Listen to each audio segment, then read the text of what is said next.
मैं भारत को भारत की मान्यता के आधार पर फिर से खड़ा करना चाहता हूं और इसी कोशिश में लगा हूं। नमस्कार दोस्तों, बीएस नेटवर्क में आपका स्वागत है। मैं हूं बलबीर सिंह श्रीधराज। हमारे देश में कानून का राज है। न्याय की कोई व्यवस्था हमारे देश में नहीं है, क्योंकि ये जो कानून जो हमारे देश में जो बने हैं ये अंग्रेज़ों के समय के हैं। मैकोले के बनाए हुए कानून व्यवस्था है ये, और उसमें न्याय देने का कोई प्रावधान नहीं है, सिर्फ कानून मनवाने का एक प्रावधान है। न्याय देने का कोई प्रावधान नहीं, कोई व्यवस्था नहीं है। हमारे कानून में एक एक्ट है, मोटर व्हीकल एक्ट। बड़ी इत्तेफाक की बात है, बड़े कमाल के कानून हैं हमारे देश के, जो अंग्रेज थोप करके गए हैं। तो इस मोटर व्हीकल एक्ट के अंदर एक ही कानून को दो प्रकार से अप्लाई किया जाता है। मोटर व्हीकल एक्ट से अगर आपने किसी भी अपनी गाड़ी या कार से किसी भी व्यक्ति को अगर रौंद करके कुचल करके अगर आपने किसी को मार दिया, तो ये गैर इरादतन हत्या का मुकदमा इस पर आप पे लागू होगा, चलाया जाएगा, और उसमें आपको 3 से 4 साल की मुश्किल से आपको सज़ा होगी, फिर आप छूट जाएगी। अगर वही हत्या, अगर कोई व्यक्ति गाड़ी चलाते हुए अगर अपनी गाड़ी से उतर करके अगर किसी व्यक्ति की हत्या कर देता है, मार देता है, तो इसको इरादतन हत्या के श्रेणी में लिया जाएगा, और इसमें आपको 14 साल तक की सज़ा भी हो सकती है और आपको फांसी भी हो सकती है। कितने कमाल के कानून अंग्रेज़ों ने हमारे देश के ऊपर थोपे हैं। और ये मोटर व्हीकल एक्ट अंग्रेज़ों ने अपने लिए बनाया था, अपनी सुविधा के लिए बनाया था, क्योंकि उस ज़माने में जब अंग्रेज़ हमारे देश में आए थे, उस ज़माने में खाली ये मोटर गाड़ियाँ जो है, जो कार वगैरह जो होती थी, ये सिर्फ अंग्रेज़ों के पास होती थी, भारतीयों के पास नहीं होती थी। और उनकी गाड़ियों के नीचे आकर के भारतीय लोग टकरा कर या कुचल के मारे जाते थे। तो उन्होंने अपने बचाव के लिए, अपने पक्ष में बचाव के लिए कानून बनाया था, मोटर व्हीकल एक्ट। वो तब से लेके आज तक अंग्रेज़ों को गए हुए भी 75 साल हो गया, 76 साल हो गया है, मगर अंग्रेज़ों का वो बनाया हुआ मोटर व्हीकल एक्ट आज तक ख़त्म नहीं हुआ। वो वैसे के वैसे चल रहा है, उसमें कोई छेड़छाड़ नहीं है। और इसी प्रकार के कानूनों का गलत इस्तेमाल करके, उनका फ़ायदा उठा करके कुछ अमीर घरों के औलाद, कुछ अमीर बाप की बिगड़ेल औलाद नशा करके गाड़ियां चलाते हैं और फुटपाथ पर सोए हुए लोगों को, गरीबों को कुचल के मार देते हैं, और उनका कुछ भी नहीं होता है। इसी प्रकार से एक हमारे देश में दिल्ली एक कांड हुआ था। एक बहुत बिगड़ेल बाप की एक औलाद थी, इसका नाम था संजीव नंदा। उसने दारू पी करके फुटपाथ पे सो रहे लोगों को कुचल दिया, तो उसमें 8 लोगों की हत्या हो गई थी, मौत हो गई थी। उस पर केस चला, 3-4 साल में वो छूट गया। ऐसे एक और अमीर और बिगड़ेल बाप की औलाद है, सलमान खान। उसने भी एक बार दारू पी करके मुंबई की सड़कों के ऊपर सोए हुए, फुटपाथ पे सोए लोगों पे एक लंबी सी कार से दारू पी के ड्राइविंग कर रहे थे और फुटपाथ पे चढ़ा दिया। उसमें 20 लोग मारे गए थे, 20 गरीब मारे गए थे। कुछ भी नहीं हुआ, वो बाइज्जत बरी हो गया, कुछ नहीं हुआ उसके ऊपर। इतने घटिया कानून हमारे देश के ऊपर अंग्रेज़ों के ज़माने के आज तक चलते आ रहे हैं। एक और एग्जांपल देता हूँ आपको। अगर मान लो आपने गाय को डंडे से मार दिया या लाठी से मार दिया, आप पर मुकदमा चलेगा, और ये साबित होगा कि आपने डंडे से या लाठी से गाय को मारा, बैंत से मारा है, तो आपको सज़ा मिलेगी। 6 महीने की आपको सज़ा हो सकती है। अगर इसी जगह डंडा मारने की जगह अगर आपने गाय को काट करके उसके पीस बना करके मार्केट में बेच दिया उसके मांस को, आपके ऊपर कोई सज़ा नहीं होगी, आपने कोई अपराध नहीं किया। गाय को डंडा मारना अपराध है, गाय को लाठी मारना अपराध है, गाय को बैंत मारना अपराध है, लेकिन गाय को काट करके उसका मांस बेचना बाजार में ये अपराध नहीं है। क्या कमाल का यार कानून है देश के अंदर, और चलता आ रहा है। 75 साल हो गया अंग्रेज़ों को गए हुए, हरामखोरों का आज भी चल रहा है।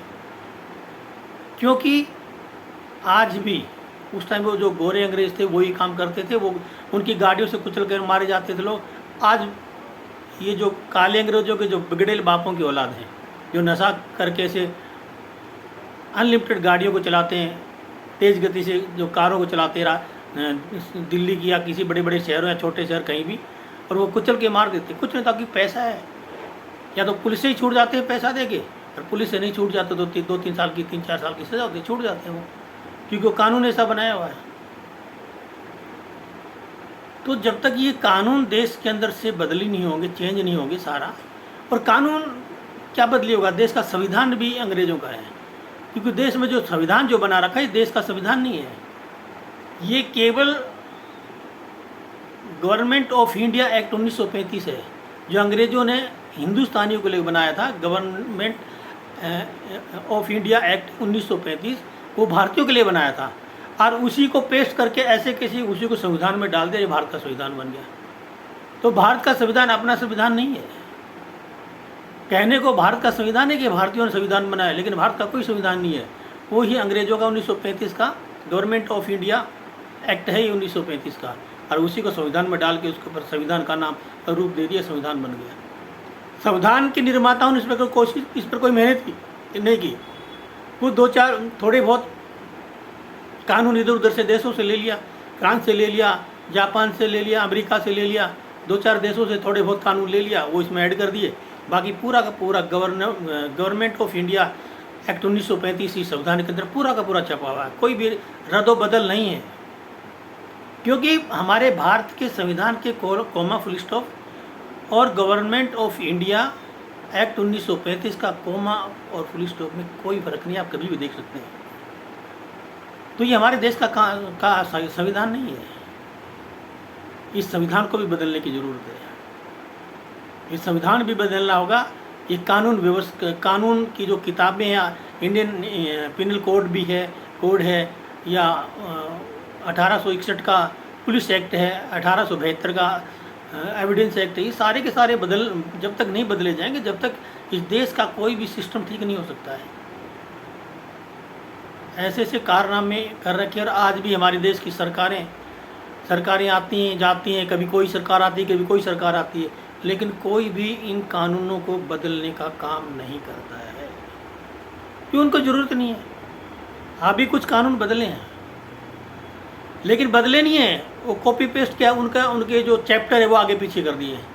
अभी कुछ कानून 3-4 कानून बदले हैं, और जो कुछ 1500-1600 कानून पहले भी रद्द किए हैं, जिनकी बहस नहीं हुई पब्लिक डोमेन के अंदर।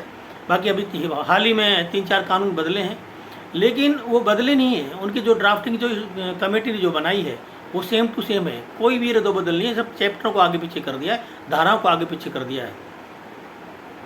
जैसे 420 था, 420 का केस था, 420 था, उसको धारा अभी कुछ और बना दिया। ऐसे या तो धाराएं बदली हैं या चैप्टरों को आगे पीछे किया गया। बाकी कोई मेहनत नहीं की। बंद कमरे में एसी में बैठ के जिस भी टीम का गठन किया गया उसने सिर्फ फरौड किया है, उसने सिर्फ फिर दोबारा से देश के साथ धोखा किया। कोई भी अमेंडमेंट कानून में नहीं हुआ है। आज भी अंग्रेज़ों के बनाए हुए 34,735 जो कानून अंग्रेज बना के गए थे, वो आज भी 76 साल देश को आज़ाद हुए हो गए, आज भी अंग्रेज़ों के ही बनाए हुए 34,735 कानून आज भी चल रहे हैं। और अभी हवा उड़ा दी गई कि मोदी जी ने कानून चेंज कर दिए। मोदी जी ने कानून चेंज करने से कानून चेंज नहीं हुआ, लेकिन कानून को चेंज करने वाली जो टीम गठित की थी, जिसकी ड्राफ्टिंग जिन लोगों ने की है, उन लोगों ने मेहनत नहीं की। उन लोगों ने फिर देश के साथ एक बार गद्दारी की है। उन्होंने सिर्फ चैप्टर चेंज किए हैं और धाराएं चेंज की हैं, बाकी सेम टू सेम संविधान, सेम टू सेम IPC और पिनल कोड वगैरह, ये एविडेंस कोड और पुलिस एक्ट सारे के सारे वैसे वैसे, कोई भी फर्क नहीं पड़ा है, कोई भी चेंजिंग नहीं है, सिर्फ चैप्टर चेंज हुए हैं, धाराएँ चेंज हुई है और बेवकूफ़ बना दिया गया कि कानून बदल दिए गए। उससे कोई फ़र्क नहीं पड़ने वाला। आप अगर इस चीज़ को इधर रख दो, इस चीज़ को उधर रख दो, उससे क्या फ़र्क पड़ जाएगा। ऐसे इस कानून को बदलने के लिए जो ड्राफ्टिंग जिन लोगों ने की है, जो टीम अभी गठित की थी, जो समिति, उन्होंने ये क्या चैप्टर बदल दिए। पहला चैप्टर को 8वां चैप्टर कर दिया, 8वें चैप्टर को दूसरा चैप्टर कर दिया, आपसी धाराओं को चेंज कर दिया, संविधान बन गया। अंदर बंद कमरे बैठे इसी में और उनको चेंज फिट करके पेश कर दिया। इतनी घटिया ड्राफ्टिंग बनाई है, इतनी घटिया ड्राफ्टिंग तो की ही नहीं उन्होंने, मैंने तो उन्होंने किया ही नहीं। तो कैसे देश का उद्धार होगा यार? इस देश के बारे में सोचने वाला कोई भी नहीं है, काम करने के लिए कोई खुश नहीं है, मेहनत करने के लिए कोई खुश नहीं है। और जब अपना ये जो ड्राफ्टिंग बनाने वाले, जो कानून बनाने के जो ये जो अधिकारी हैं, जो ड्राफ्टिंग बनाते हैं कानून की, इसके अंदर ये मेहनत नहीं करते बिल्कुल भी। बस बंद कमरे में बैठते हैं इसी के अंदर और उनको चेंज फीट करके वही डाल देते हैं। और इन्हीं को अपना घर बनाना हो, अपना दफ्तर बनाना हो, अपना बंगला बनाना हो, 36 प्रकार के आर्किटेक्ट ये बदली करेंगे, इसका नक्शा देखेंगे, उसका सैंपल देखेंगे, उसके घर का देखेंगे सैंपल, उसके बंगले का देखेंगे, उसके बाथरूम का देखेंगे, उसका रसोई घर का देखेंगे। 36 प्रकार के आर्किटेक्टों से ये मिलान करके अलग अलग जगह का सैंपल लेते हैं। किसी घर का बाथरूम का ले लिया, किसी का किचन का ले लिया, किसी का बेडरूम का ले लिया, किसी का बालकोनी का ले लिया, किसी का ड्राइंग, और इतना अल्लेशान अपना घर या बंगला कोठी बनाते हैं। वहाँ पर ये बड़ी मेहनत करते हैं ये ड्राफ्टिंग करने वाले। लेकिन जब देश के कानून की जब बारी आती है, अगर उन पे मेहनत करने की जब बारी आती है, तो बंद कमरे में जाके कोई मेहनत नहीं करते हैं और उसको चैप्टरों को चेंज करके इधर से उधर कोई मेहनत करने को तैयार ही नहीं है।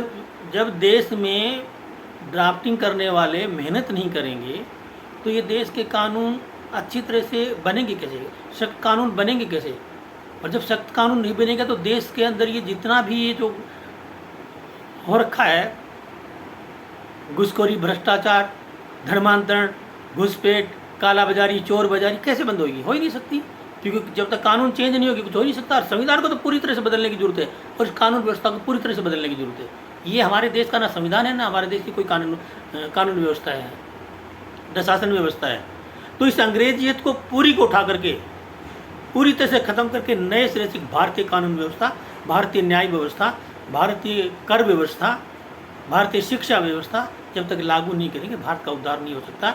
चाहे कोई भी सरकार आए, कोई भी पार्टी आए, चाहे कितना भी अच्छा प्रधानमंत्री आ जाए, कितना भी अच्छा मुख्यमंत्री आ जाए, अच्छा प्रधानमंत्री या अच्छा मुख्यमंत्री बनने से देश का कल्याण नहीं हो सकता। देश सशक्त राष्ट्र और समृद्ध राष्ट्र नहीं बन सकता जब तक देश के अंदर कानून सख्त नहीं होंगे।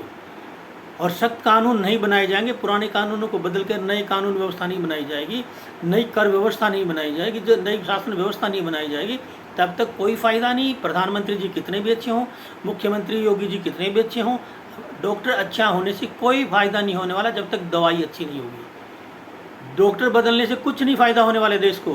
देश को फ़ायदा तब होगा जब दवा बदली जाएगी, रोग तब खत्म होगा। डॉक्टर तो आपने बदल दिया, अच्छे प्रधानमंत्री आ गए, अच्छे मुख्यमंत्री आ गए योगी जी, लेकिन दवाई तो वही है, कानून तो वही है, शासन व्यवस्था तो वही है, कर व्यवस्था तो वही है, इलेक्शन व्यवस्था तो वही है, शिक्षा व्यवस्था तो वही है। तो इससे भला क्या हो रहा है देश का? कुछ भी नहीं हो रहा, सिर्फ देश बेवकूफ़ बन रहा है और नेता लोग बेवकूफ़ बनाए जा रहे हैं, अफसर लोग बेवकूफ़ बनाए जा रहे हैं और जनता बन रही है। जनता ठीक करना चाहती नहीं है। जनता देश की कानून व्यवस्था को, देश की शासन व्यवस्था को, शिक्षा व्यवस्था को, देश की जनता खुद जागरूक होना ही नहीं चाहती। देश की जनता कुछ करना ही नहीं चाहती है। बस जैसे चल रहा चलने दो। अगर ऐसे चलता रहे तो देश फिर दोबारा से किसी देश का गुलाम बन जाएगा, किसी देश के अधीन हो जाएगा। इसलिए जागरूक होना पड़ेगा। और मैं सभी देशवासियों से अपील करता हूँ, इन सब कामों के लिए, इस कानून व्यवस्था को चेंज कराने के लिए, इस शासन व्यवस्था को चेंज कराने के लिए, शिक्षा व्यवस्था को चेंज कराने के लिए, इस कर व्यवस्था को चेंज कराने के लिए, इस इलेक्शन रिफॉर्म को चेंज कराने के लिए जागरूक होइए और बाहर निकलिए। और औरों को भी और भी अपने साथियों को बाहर निकालिए और जागरूकता लाइए समाज में, देश में, राष्ट्र में। तब जाके देश का कल्याण होगा, तब देश में जाके सुधार आएगा। जब तक पूरी अंग्रेजों की अंग्रेजियत खत्म नहीं हो जाएगी। अंग्रेजों की अंग्रेजियत का मतलब है कानून व्यवस्था, अंग्रेजों की शिक्षा व्यवस्था, अंग्रेजों की शासन व्यवस्था, अंग्रेजों की इलेक्शन व्यवस्था, अंग्रेजों की कर व्यवस्था, अंग्रेजों की ये सारी की सारी जो अंग्रेजियत व्यवस्था है, जब तक पूरी तरह से ख़त्म करके भारतीय व्यवस्था नहीं होगी, तब तक ये सब चीज़ें कुछ भी बहाल नहीं हो सकती। न देश अखंड भारत बन सकता है, न सशक्त राष्ट्र बन सकता है, न समृद्धशाली राष्ट्र बन सकता है, न खुशहाल भारत बन सकता है, न देश की जनता खुशहाल हो सकती है।